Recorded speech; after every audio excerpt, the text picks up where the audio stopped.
العالمين والصلاة والسلام على سيد الأمين أما بعد أعوذ بالله السميع العليم من الشيطان الرجيم بسم الله الرحمن الرحيم إنا أرسلناك شاهدا ومبشرا ونذيرا لتؤمنوا بالله ورسوله وتعزروه وتوقروه وتسبحوه بكرة وأصيلا إن الذين يبايعونك إنما يبايعون الله يد الله فوق أيديهم فمن نكث فإنما ينكث على نفسه ومن أوفى بما عاهد عليه الله فسيؤتيه أجرا عظيما آمنت بالله صدق الله العظيم اللهم صل على سيدنا ومولانا محمد وعلى آله وأصحابه وأزواجه وبناته وبارك وسلم اللهم صل على جميع الأنبياء والمرسلين وعلى الملائكة المقربين وعلى سائر الصحابة والتابعين وعلى عباد الله الصالحين. اللہ کے پاک کلام قرآن مجید میں یہ 26واں پارہ ہے اور سورہ فتح کی آیت نمبر 8، 9، 10 تین آیات میں نے آپ کے سامنے تلاوت کی. سب سے پہلے ان مبارک آیات کا سادہ سا مفہوم اور پھر انشاءاللہ اسی پس منظر میں مختصر سے گفتگو. اللہ کے مبارک نام سے جو بڑا مہربان بہت زیادہ رحم کرنے والا ہے. انا ارسلناک شاہدا ومبشرا ونذیرا، میرے رسول صلی اللہ علیہ وسلم ہم نے آپ کو نگران بنا کر بھیجا ہے، خوشخبریاں دینے والا بنا کر بھیجا ہے اور خیر خواہ بنا کر بھیجا ہے. انا ارسلناک شاہدا ومبشرا ونذیرا، نگران بنا کر بھیجا ہے، خوشخبریاں دینے والا بنا کر بھیجا ہے اور کائنات میں ہر ایک کا خیر خواہ بنا کر بھیجا ہے. لِتُؤْمِنُوا بِاللَّهِ وَرَسُولِهِ وَتُعَزِّرُوهُ وَتُوَقِّرُوهُ، اس لیے کہ تم لوگ اللہ اور اس کے رسول پر ایمان لاؤ اور اپنے رسول صلی اللہ علیہ وسلم کی دین کے غلبے کی تحریک میں ان کے ساتھ کھڑے ہو جاؤ، پوری قوت کے ساتھ میرے رسول کے ساتھ کھڑے ہو جاؤ. وَتُوَقِّرُوهُ، اور پورے احترام کے ساتھ پورے آداب کو سامنے رکھتے ہوئے رسول اللہ صلی اللہ علیہ وسلم کا ساتھ ہو. وَتُسَبِّحُوهُ بُكْرَةً وَأَصِيلًا، اور صبح شام اپنے اللہ کی تسبیحات کو بیان کیا کرو. إِنَّ الَّذِينَ يُبَايِعُونَكَ إِنَّمَا يُبَايِعُونَ اللَّهَ، میرے رسول صلی اللہ علیہ وسلم جن لوگوں نے آج تمہارے ہاتھ پر بیعت کی ہے، حقیقت میں انہوں نے اللہ کے حکم کے ساتھ بیعت کی ہے. یہ اللہ کا حکم تھا جس پر انہوں نے اللہ کی بیعت کی ہے. اللہ کے حضور اپنے آپ کو بیچا ہے، انہوں نے اللہ سے سودا کیا ہے. اور اس سے بڑی بات یہ ہے کہ ید اللہ فوق ایدیہم، ان کے سارے جو بیعت کے ہاتھ ہیں ان کے اوپر اللہ کا ہاتھ ہے. اللہ کی رحمت ہے، اللہ کا فضل ہے، اللہ کی مہربانیاں ہیں، اس کی عنایات ہیں. ید اللہ فوق ایدیہم فمن نکث فانما ینکث علی نفسہ، جو اس بیعت کو توڑے گا اس کا وبال اس کے اپنے اوپر پڑے گا. ومن اوفا، اور جو اس وعدے کو اس معاہدے کو پورا کر دکھائے گا، بما عہد علیہ اللہ، جو اس نے اللہ کے ساتھ وعدہ کیا ہے اس کو پورا کر دے گا. فَسَيُؤْتِيهِ أَجْرًا عَظِيمًا، تو یہی بندہ ہے، بہت جلد اللہ اسے اجر عظیم سے نوازیں گے۔ سبحان اللہ وبحمدہ، سبحان اللہ العظیم وبحمدہ، نستغفر اللہ یا کریم یا ارحم الراحمین یا ذا الجلال والاکرام۔ میرے انتہائی واجب الاحترام بھائیوں اور بہنوں، آج 19 ذی الحجہ ہے اور جمعہ کا دن ہے۔ آج سے تقریباً 1450 سال پہلے، یہ 1450 سال پہلے کہہ لیں، یہ 18 ذی الحجہ تھا اور جمعہ ہی کا دن تھا۔ مدینہ منورہ میں پوزیشن یہ تھی کہ 18 ذی الحجہ کی شام کو ایک کوہرام کی کیفیت میں تھی، اور مدینہ میں رہنے والے لوگ باوجود ہزار تقدس کے اپنے آپ کو غیر محفوظ سمجھنا شروع ہو گئے۔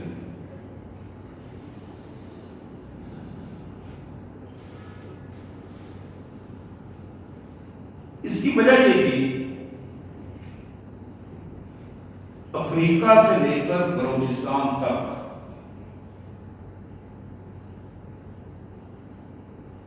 تقریباً 44 لاکھ مربع میل کی حکومت بنتی ہے۔ 44 لاکھ مربع میل، 4,500 مربع میل، جس کا حکمران اپنے گھر میں اس کیفیت میں شہید کر دیا گیا کہ پچھلے 40 دن سے مسلسل بھوک اور پیاس کی کیفیت میں تھا۔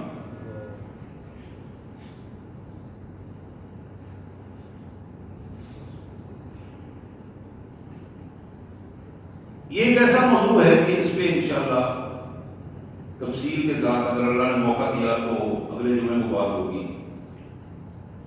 شہادت عثمان غنی رضی اللہ تعالی عنہ سلام اللہ علیہ، اس پہ بات ہوگی انشاءاللہ، تفصیل سے بات ہوگی، اور اس کے پھر اس سے اگلے جمعے اگر موقع ملا تو انشاءاللہ اس کے وجوہات اور اسباب پہ بھی بات ہوگی، ایسا کیوں ہوگا۔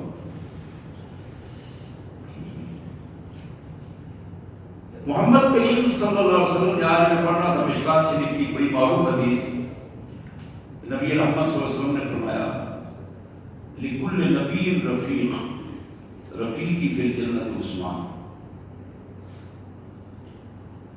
اللہ نے ہر نبی کا ایک جگری دوست بنایا جس کا اس سے جگری تعلق ہوتا ہے، رفاقت ہے، اور یہ رفاقت ابدی رفاقت ہوتی ہے۔ تو آپ نے فرمایا کہ میرا رفیق جنت میں عثمان ہوگا۔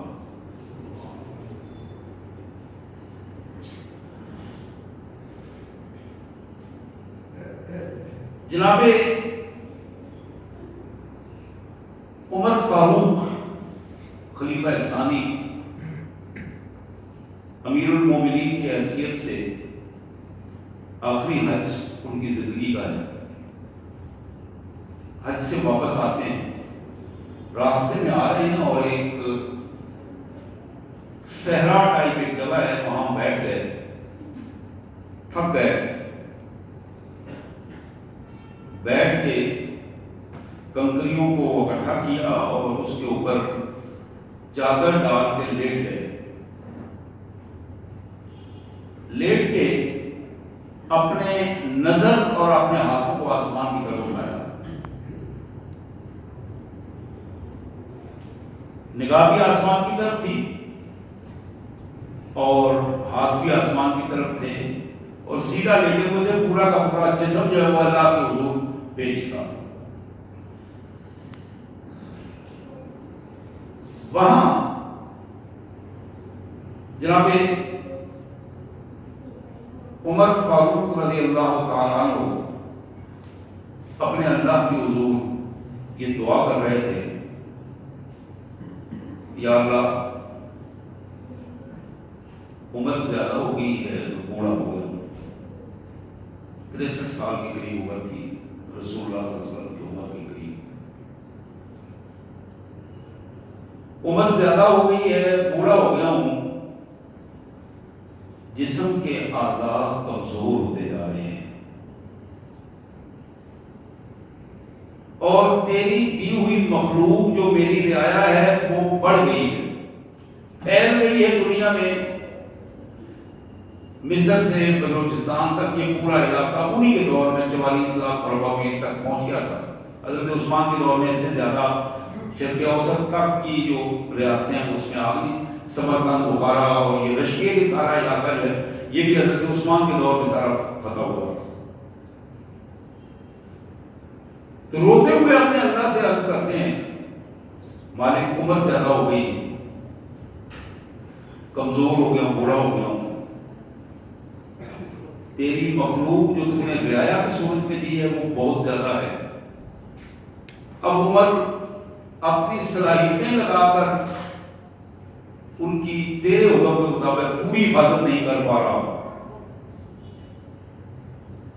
تو میری دعا ہے مالک اگر مجھے اپنے حضور بلا لے تاکہ میری باقی زندگی کے جو اعمال دن آ رہے ہیں اس میں میرے پہلے اعمال ضائع نہ ہو جائیں۔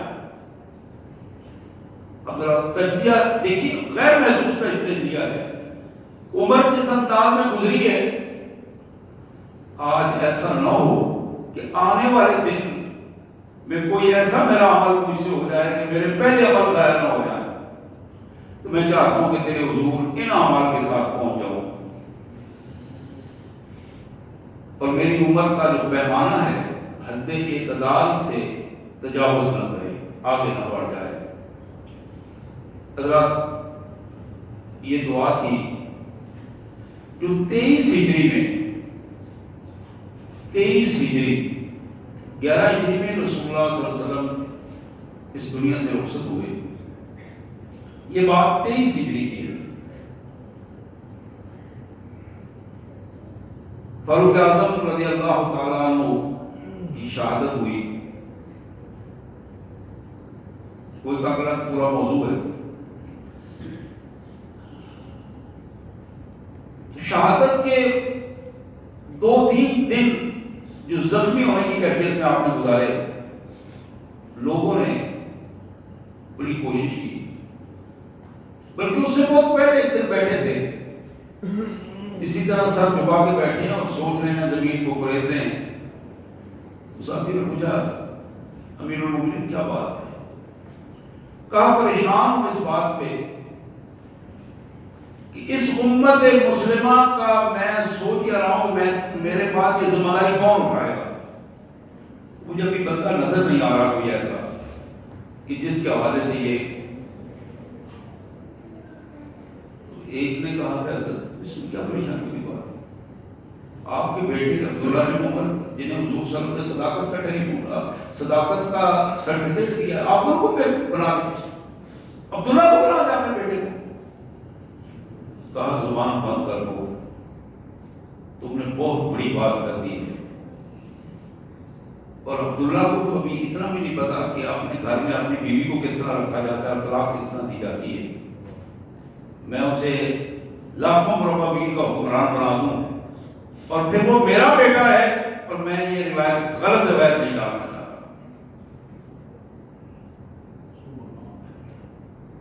فاروق اعظم رضی اللہ تعالیٰ عنہ آخری دنوں میں جب پوچھا گیا تو آپ نے فرمایا عثمان کو لے لو، علی کو لے لو، زبیر اور طلحہ کو لے لو، عبد الرحمن بن عوف کو لے لو، سعد بن وقاص کو لے لو، یہ عشرہ مبشرہ ہیں۔ عشرہ مبشرہ میں سے یہ 6 افراد ہیں، ان کی کمیٹی بنا لو اور انہیں بتا دو کہ عمر کی یہ خواہش ہے کہ 3 دن کے اندر اندر فیصلہ کر دیں، یہ عمر کی خواہش ہے۔ لیکن ساتھ ہی بتا دیا میرا بیٹا اس کمیٹی میں عبداللہ مشورہ دینے میں شامل ہوگا، اس کے رائے اس سے لے لی جائے، لیکن عبداللہ کے حق میں رائے دی نہیں جا سکتی.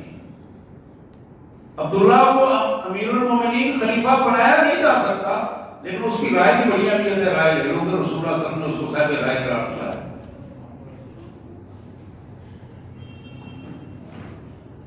یہ اس کمیٹی نے فیصلہ کیا تو بڑا عجیب فیصلہ ہوا. 3 دن میں سے 2 دن بحث میں گزر گئے، 1 دن رہ گیا. امیر المومنین کی وصیت تھی، اسے پورا کرنا تھا. تو عبد الرحمن بن عوف کو کنوینر مقرر کیا گیا کمیٹی کا، جناز میں انتخاب یہ کریں گے. عبد الرحمن بن عوف نے کہا بھائی 6 آدمی، ایک آدمی ایک بندے کے حصے میں ودرا ہو گیا ہے. اب یہ جو ودرا ہونے کی بات آئی تو فوری طور پر حضرت زبیر نے کہا کہ میں تو علی کے کھاتے میں اپنے آپ کو پیچھے لے جاتا ہوں. بالکل اسی طرح جناب طلحہ نے کہا میں حضرت عثمان کے حوالے سے پیچھے ہو گیا ہوں. جناب سعد بن ابی وقاص نے کہا میں عبد الرحمن بن عوف کے حوالے سے پیچھے ہو جاتا ہوں. یہ تینوں باہر ہو گئے. یعنی ان کی مشاورت تو تھی لیکن اب 3 بندے رہ گئے. اب 3 میں سے حضرت عبد الرحمن بن عوف نے کہا میں تو اب ناظم انتخاب، اس لیے میں بھی پیچھے ہو گیا ہوں. اب بندے 2 رہ گئے.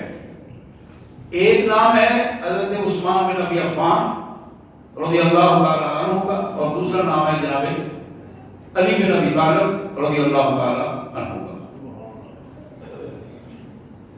اب حضرت عبد الرحمن بن عوف فرماتے ہیں کہ میں مدینہ طیبہ میں سارے لوگوں کے پاس بن گیا ہوں.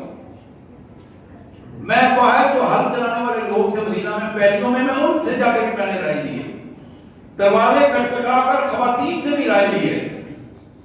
بلاخر اگلے دن انہوں نے رات کو اعلان کیا کہ حضرت عثمان غنی رضی اللہ تعالیٰ عنہ کے حوالے سے رائے زیادہ ہے، اس لیے حضرت عثمان امیر المومنین ہوں گے. وہ اٹھے اور سب سے پہلے ان کی بیعت کی. انہی کے بعد حضرت علی کرم اللہ وجہ نے بیعت کی اور بیعت کا انعقاد مکمل ہو گیا. حضرت عثمان غنی رضی اللہ تعالیٰ عنہ کی خلافت 12 سال سے زیادہ رہی ہے. 12 سال. یہ خلافت راشدہ میں سب سے زیادہ عرصہ حضرت عثمان غنی کی خلافت کا ہے. حضرت ابوبکر صدیق کی خلافت 2 سال رہی.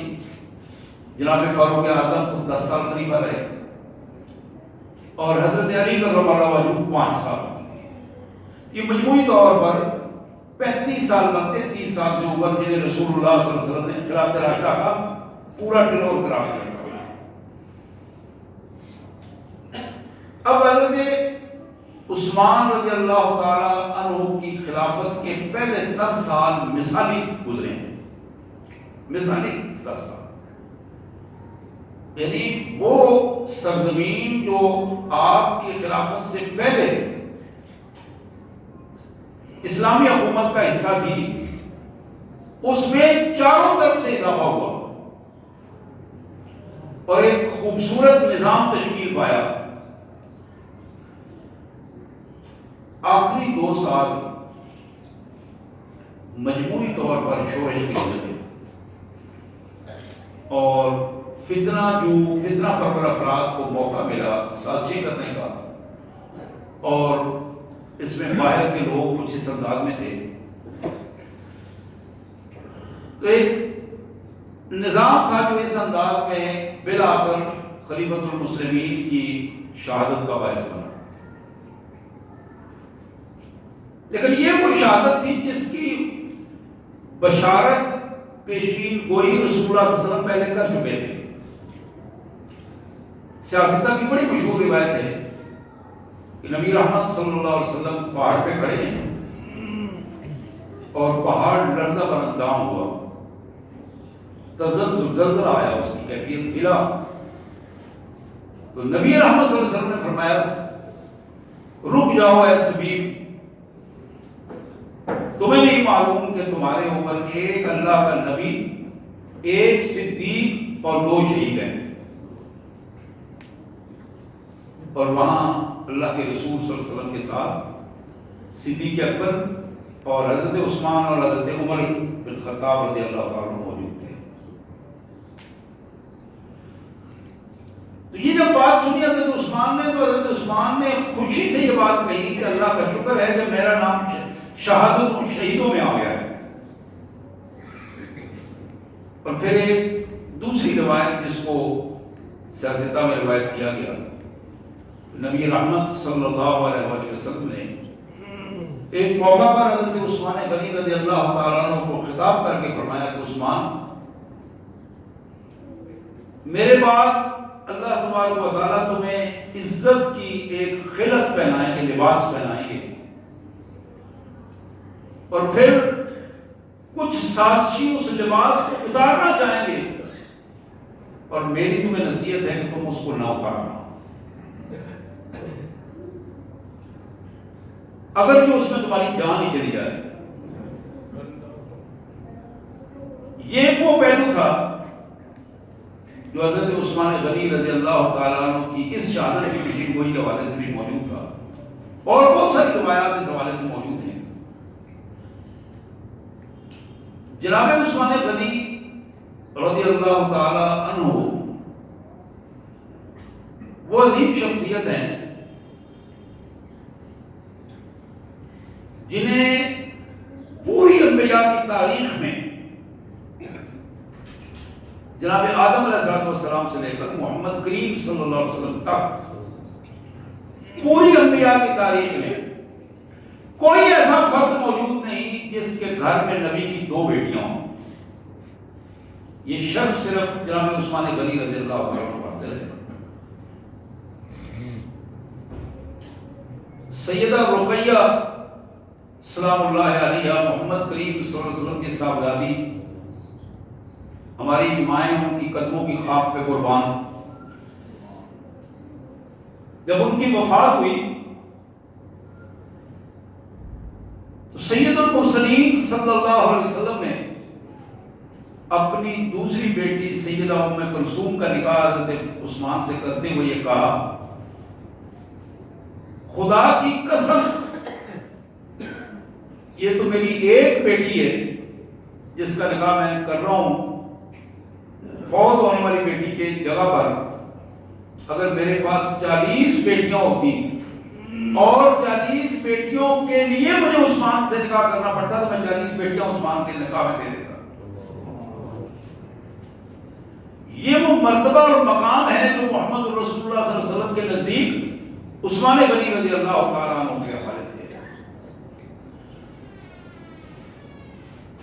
اور جناب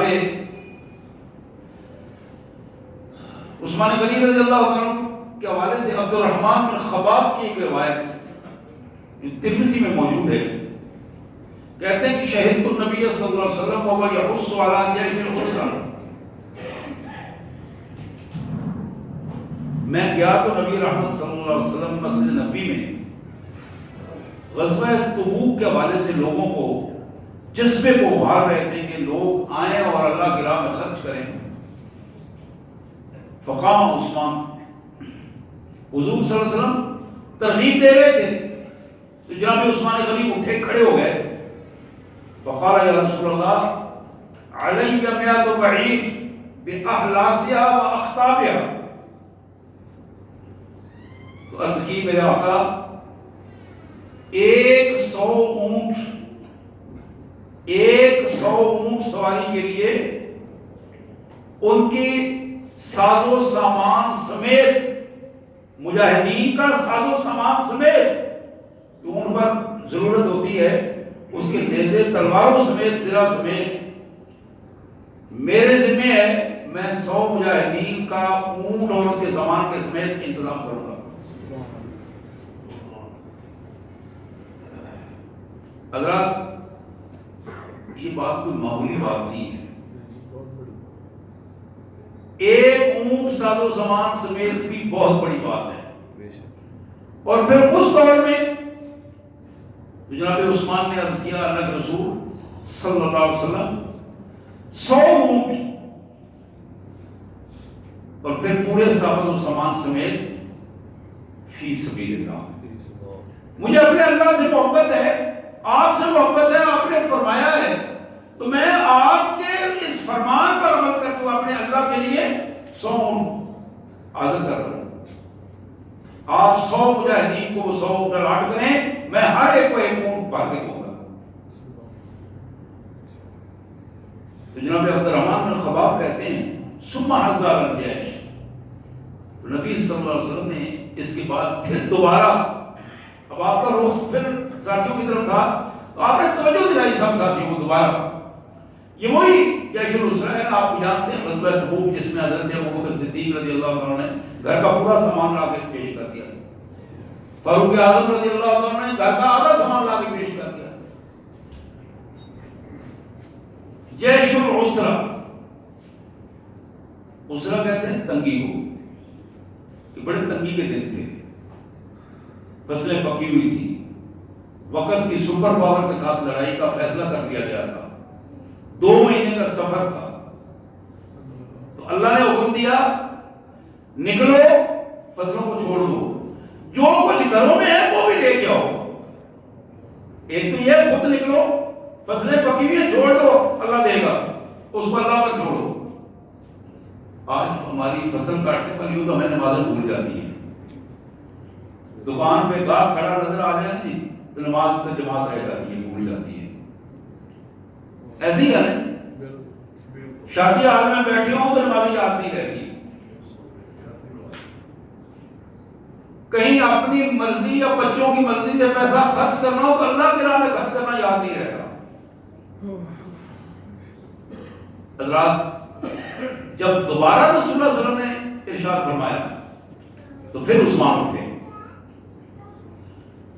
پھر اٹھ کر فرمایا اللہ کے رسول میں آقا بعین باحلاسها واقطابها، میرے آقا صرف 100 نہیں میں 200 اونٹ کا انتظام کروں گا، آپ 200 مجاہدین کو تیار کریں، میں 200 اونٹ دوں گا، اللہ کی راہ میں دوں گا، اور ان کا سارا ساز و سامان مجاہدین کو تیار کر کے دوں گا۔ جناب عبد الرحمن کہتے ہیں فَأَنَا رَأَيْتُ رسول اللہ صلی اللہ علیہ وسلم ينزل على منبر ويقول ما على عثمان ما عمل ابو بعد هذه، میں رسول اللہ صلی اللہ علیہ وسلم کے خوبصورت چمکتے ہوئے چہرے کو دیکھ رہا تھا، آپ اپنے ممبر سے نیچے اترتے ہوئے یہ فرما رہے تھے عثمان آج کے بعد تمہارا کوئی عمل تمہیں نقصان نہیں دے گا، جنت میں کوئی رکاوٹ نہیں ہوگی، آج کے بعد جو بھی تم کرو گے اللہ تعالیٰ اسے معاف کر دے گا اور تمہیں جنت میں داخل فرمائے گا۔ حضرات یہی موقع ہے، اور منظر ایک اور بھی اسی موقع پر حضرت عثمان غنی رضی اللہ عنہ کا ایک منظر ترمذی میں بیان ہوا ہے، کہتے ہیں کہ جا عثمان پہ 1000 دینار، جناب عثمان رضی اللہ تعالیٰ حضور کی اس دعوت پر گھر گئے اور واپس جب آئے تو سونے کی 100 اشرفیاں آپ کے ہاتھ میں تھی۔ میرے پیارے بھائیوں، سونے کا ایک ٹکڑا بھی بڑا ٹکڑا ہوتا ہے، 100 اشرفیاں، 100 دینار محمد کریم صلی اللہ علیہ وسلم کے سامنے آئے، فی قمی حین جہد جیش العسرہ، غزوہ تبوک کی تیاریاں ہو رہی تھی، اپنی اس قمیض میں یہاں جیب تھی اور اس سے وہ اشرفیاں نکالی سونے کی، چمکتی ہوئی اشرفیاں اس طرح دونوں ہاتھوں میں لے کر محمد کریم صلی اللہ علیہ وسلم کی جھولی میں ڈالی، اور حضور سے عرض کی اللہ کے رسول یہ اللہ کے لیے فی سبیل اللہ ہے، آپ کے حضور میں پیش کر رہا ہوں۔ حدیث مبارک میں آتا ہے فنصر فی حجری، حضور صلی اللہ علیہ وسلم نے کو اپنی گود میں پھیلایا اور اپنے ہاتھوں سے، بعض حدیث میں آتا ہے اچھال رہے تھے حضور صلی اللہ علیہ وسلم، لوگوں کو دکھا رہے تھے کہ یہ عثمان کی کاوش ہے اللہ کی رضا کے لیے۔ فرائیت یقلبها فی حجری، میں نے دیکھا کہ رسول اللہ صلی اللہ علیہ وسلم اس کو الٹ پلٹ کر رہے تھے، وَيَقُولُ مَا ذَرَّ عُثْمَانَ مَا عَمِلَ بَعْدَ هَذَا الْيَوْمِ مَرَّتَيْنِ، حضور نے 2 دفعہ فرمایا کہ آج کے بعد عثمان کو اس کا کوئی عمل نقصان نہیں پہنچائے گا۔ سبحان اللہ و بحمدہ، سبحان اللہ العظیم و بحمدہ نستغفر اللہ۔ حضرات ایک اور بڑا خوبصورت موقع، منظر اللہ کے رسول صلی اللہ علیہ وسلم کے داماد جناب ذی النورین عثمان غنی رضی اللہ تعالیٰ کے حوالے سے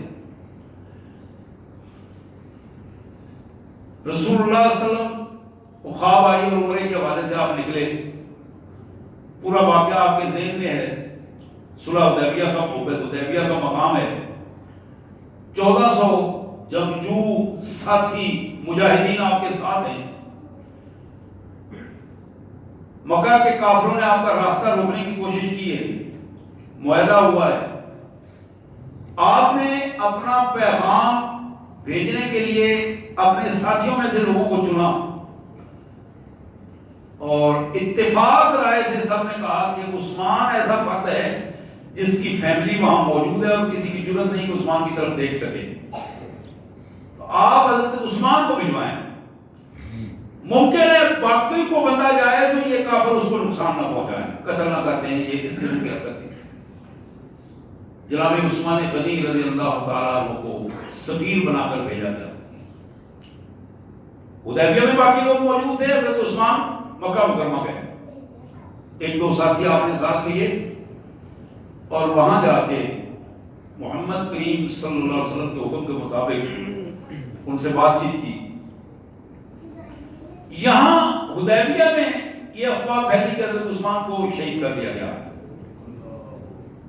حضور صلی اللہ علیہ وسلم نے اس افواہ جو خبر ملی تھی اس پر ایک بیعت دی. اس کو بیعت رضوان کہا جاتا ہے قرآن مجید کے نام سے. رسول اللہ صلی اللہ علیہ وسلم نے سب کو حکم دیا کہ ہر بندہ آئے گا اور میرے ہاتھ پر ہاتھ رکھ کر یہ بیعت کرے گا کہ جو کچھ حضرت عثمان کے بدلے کے بغیر ہم نہیں جائیں گے. جو کچھ اللہ کے رسول نے حکم دیا اس کے مطابق میں جان قربان کر دوں گا. اس پر بیعت ہوئی. جب سارے لوگ بیعت کر چکے تو حضور صلی اللہ علیہ وسلم نے اپنے ہاتھ کے اوپر پھر اپنا ہاتھ رکھا. غور کیجیے اس بات پر. اور یہ ہاتھ رکھ کر آپ نے فرمایا کہ لوگوں یہ نیچے والا ہاتھ اللہ کے رسول کا ہاتھ ہے اور یہ جو ہاتھ بیعت کے لیے اوپر رکھا ہے یہ عثمان کا ہاتھ ہے. میں عثمان کی طرف سے بیعت کرتا ہوں. کسی نے کہا ہلکے انداز میں جس طرح بعض لوگ بات کر جاتے ہیں عثمان تو بڑا خوش نصیب ہے, وہاں تو اس نے عمرہ کر لیا ہے, ہمیں موقع نہیں ملا. وہ تو بات چلا گیا. لیکن بعد میں پوری خبر کا جب پتہ حضرت رسول اللہ صلی اللہ علیہ وسلم نے اسی وقت اس کا جواب دیا. پہلی بات حضور نے جواب دیا کہ یہ ممکن نہیں ہے کہ عثمان میرے اور آپ کے بغیر وہاں عمرہ کرے. اور حضور کی بات بالکل سچ ہوئی. حضرت عثمان کو برادری والوں نے کہا کہ عثمان تمہاری طرف کوئی نہیں دیکھ سکتا, تم آئے ہو, موقع ہے, تم عمرہ کر سکتے ہو, ہم تمہیں اجازت دیتے ہیں. حضرت عثمان نے کہا نہیں, خدا کی قسم ایسا نہیں ہو سکتا. عثمان اپنے پیارے رسول کے بغیر عمرہ کرے یہ ممکن ہی نہیں ہے. میں جس کام حضور نے جو میری ڈیوٹی لگائی ہے میں وہ پوری کروں گا, لیکن اس کے بدلے میں عمرہ حضور کی اجازت کے بغیر نہیں کروں گا. اور پھر وہی ہوا جب لوگوں کو پتا چلا کہ جناب عثمان نے یہ جواب دیا تھا, اس وقت لوگوں کی نظروں میں حضرت عثمان رضی اللہ تعالیٰ کی قدر و قیمت اور آپ کے مرتبے کی کیفیت اور زیادہ بڑھ گئی. صحابہ کرام کی نظروں میں اور زیادہ آپ کا اللہ نے احترام اور زیادہ عزت کی کیفیت بنا دی. تو رسول اللہ صلی اللہ علیہ وسلم نے فرمایا لما امر رسول اللہ صلی اللہ علیہ وسلم بیعت رضوان, جب حضور صلی اللہ علیہ وسلم نے بیعت رضوان کا حکم دیا, کانا عثمان رسول اللہ الی مکہ. یہ جملہ حدیث کا بڑا خوبصورت جملہ ہے کہ عثمان اللہ کے رسول کا رسول بن کر وہاں گیا. اللہ کے رسول کا رسول نمائندہ بن کر, سفیر بن کر, اللہ کے رسول نے اسے سفیر بنا کر بھیجا. فبایع الناس, اس بات پر لوگوں نے بیعت کی. فقال رسول اللہ صلی اللہ علیہ وسلم ان عثمان فی حاجت اللہ و حاجت رسولہ فضرب باحدى یدی علی الاخرى. آپ نے فرمایا کہ عثمان اللہ کے حکم پر, اللہ کے رسول کے حکم پر وہاں گیا ہے. آج یہ میرا دوسرا ہاتھ عثمان کا ہاتھ ہے اور یہ اس کی بیعت ہے. فکانت ید رسول اللہ صلی اللہ علیہ وسلم خیرا من ایدیہم لانفسہم، اس وقت پھر لوگ دیکھ کر یہ خواہش کر رہے تھے کہ یہ کتنا خوبصورت موقع ہے کہ آج اللہ کے رسول کا ہاتھ عثمان کا ہاتھ بن گیا ہے، اور کتنے ہاتھوں نے بیعت کی ہے، ان سب سے بہترین ہاتھ یہ ہے جو حضور صلی اللہ علیہ وسلم کا ہاتھ حضرت عثمان کا بیعت کر رہا ہے۔ حضرات، نبی رحمت صلی اللہ علیہ وسلم مدینہ منورہ تشریف لائے ہیں۔ مدینہ منورہ میں مسجد قباء میں چند دن ٹھہرے، ہجرت جب آپ نے فرمائی تو پھر اس کے بعد مسجد نبوی بنائی گئی۔ مسجد نبوی کی جب تعمیر ہوئی کچھ ہی دیر بعد وہ توسیع کے قابل ہوئی تو حضرت عثمان غنی رضی اللہ تعالیٰ عنہ نے اپنے ذاتی جیب سے ہزاروں دینار دے کر اس مسجد کے لیے جگہ بھی خریدی اور اس کی توسیع بھی بنائی۔ پھر ایک بڑا معروف واقعہ ہے جو کئی دفعہ آپ نے سنا اور بالکل درست واقعہ جو آخر تک آج بھی اس واقعے کی شہادتیں مدینہ منورہ میں موجود ہیں۔ بیر عثمان کے نام سے وہ کنواں معروف ہے کہ جب مسلمان مدینہ طیبہ میں آئے تو ایک ہی میٹھے پانی کا کنواں تھا، باقی کنویں میں پانی کھاری تھے جس سے سارا مدینہ پانی لیتا تھا، لیکن وہ کنواں ایک یہودی کی ملکیت تھا۔ اس یہودی کی ملکیت والا کنواں یہودی مسلمانوں کو پانی مہنگا دیتا تھا اور کافروں کو سستا دیتا تھا۔ یہ ان کی نیچر میں ہے، آج بھی یہودیت کی روش اسی طرح کی ہے۔ یہ اسی طرح صدیوں پہلے کی بھی باتیں اسی انداز میں ہیں۔ جناب عثمان غنی رضی اللہ تعالیٰ عنہ نے 35,000 درہم، 35,000 چاندی کے سکے دے کر وہ کنواں خریدا اس یہودی سے اور مسلمانوں کے لیے وقف کر دیا، اور فرمایا کہ کوئی فرد بھی بغیر کسی لالچ کے، بغیر کسی ہیرو عزت کے، بغیر کوئی پیسہ دیے اس میٹھے پانی سے اپنی ضرورت کا پانی دلا سکتا ہے۔ وہ یہودی جو ہزاروں دینار وہاں سے کمایا کرتا تھا وہ دیکھ دیکھ کر حیران تھا، منہ میں انگلی ڈال کے بیٹھا، عثمان اتنا بڑا سودا تم نے کیا اور پھر اس کو فری چھوڑ دیا؟ وہ کم کر دیتے، تھوڑا کر دیتے۔ کہا نہیں، میں نے جس سے سودا کیا ہے وہ اس سے بڑا سودا ہے، مجھے بہت بڑا ملنے والا ہے۔ آج ہم چند کفوں پہ بعض اوقات اتراج آتے ہیں، متکبر ہو جاتے ہیں اور ہمیں اندازہ نہیں ہوتا۔ مدینہ طیبہ کے باہر شام سے ایک قافلہ آیا ہے، قحط کا موسم ہے، اور جو ہی پتہ چلا کہ قافلہ باہر آیا ہے، غلہ لے کر آیا ہے، تو لوگ مدینہ منورہ کے لوگ دوڑ پڑے اس غلے کو لینے کے لیے۔ اب جو لوگ وہاں موجود تھے لانے والے، ان سے سودا ہو رہا ہے، بار بار کہتے ہیں یار جتنے پیسے لینے دے لو، ہمیں دے دو، بچے بھوکے مر رہے ہیں۔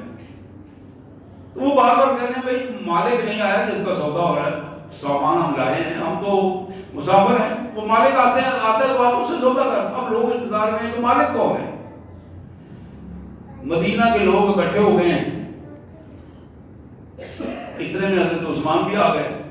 پتہ چلا کہ یہ قافلہ سارا تو حضرت عثمان کی ملکیت ہے، انہوں نے منگوایا۔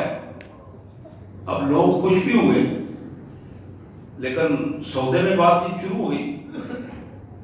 آپ نے فرمایا کتنا دیتے ہو؟ انہوں نے کہا جی جتنے کا آیا آپ دگنا لے لیں۔ آپ نے فرمایا دگنا دوبارہ نہیں کہا، میرے پاس تو اس سے بڑا باغ بھی موجود ہے۔ انہوں نے کہا چلو آپ 2 گنا لے لیں، 3 گنا لے لیں، 4 گنا لے لیں، 10 گنا تک بات پہنچ گئی۔ اب لوگ مایوس ہو گئے، انہوں نے کہا جی عثمان 10 گنا پہ بھی نہیں دے رہا اور نعوذ باللہ قحط کے حالات سے ناجائز فائدہ اٹھانا چاہتا ہے۔ تو 10 گنا کے بعد بھی آپ نے فرمایا کہ میرے پاس اس سے زیادہ دینے والا بھی موجود ہے۔ تو بالآخر آپ نے فرمایا اپنی اپنی ضرورت کے مطابق یہاں سے لے جاؤ، میرا سودا میرے اللہ سے ہے جو 70 گنا سے بھی زیادہ مجھے دینے کے لیے تیار ہے، 70 گنا سے زیادہ دینے کے لیے تیار ہے۔ اور حدیث میں اور قرآن کے آیات میں آتا ہے 70 گنا سے لے کر 700 گنا تک، اس سے بھی زیادہ، الہ من یشاء، جہاں تک اللہ بڑھا دے۔ اور پھر دینے والا اگر اللہ کی راہ میں عثمان جیسا مخلص انسان ہو، محمد الرسول اللہ صلی اللہ علیہ وسلم کا مخلص ساتھی ہو، تو پھر صدیوں یا سینکڑوں کا حساب نہیں ہوا کرتا۔ اللہ کے ہاں تو پھر ایک لامتنا ہی سلسلہ ہے کہ جو اپنے مالک کے لیے خرچ کیا کرتا ہے، اللہ تبارک و تعالیٰ اس کے لیے اسی کیفیت میں آسانیاں پیدا کرتے ہیں۔ حضرات، یہ وہ عظیم شخصیت تھی جس نے اپنی جان، اپنا مال، اپنی عزت، اپنی آبرو، سب کچھ محمد الرسول اللہ صلی اللہ علیہ وسلم کے قدموں میں نثار کر دیا۔ کس کے لیے؟ اللہ کی محبت کے لیے، اللہ کی رضا۔ یہی میرے اور آپ کے لیے سبق ہے۔ اس تھوڑی سی عمر میں جو وقت ملا ہے، اس میں کبھی بھی اپنی جان کو اپنی جان نہ سمجھے، اللہ کے لیے اس جان کو لگانے کی کوشش کریں۔ اپنے مال کو جو آپ کے پاس ہے، اس کو اپنا مال نہ سمجھیں، اللہ کی امانت سمجھ کر اللہ کی راہ میں لگانے کی کوشش کریں۔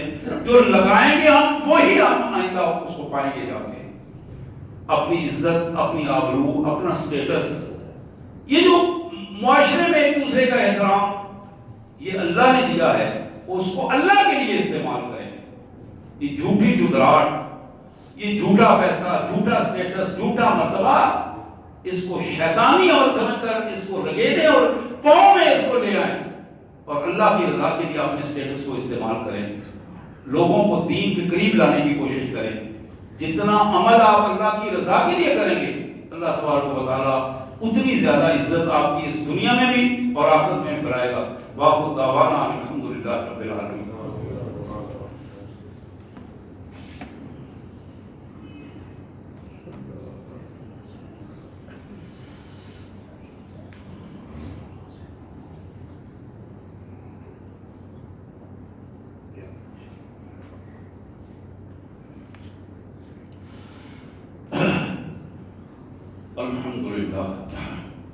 الحمدللہ رب العالمین۔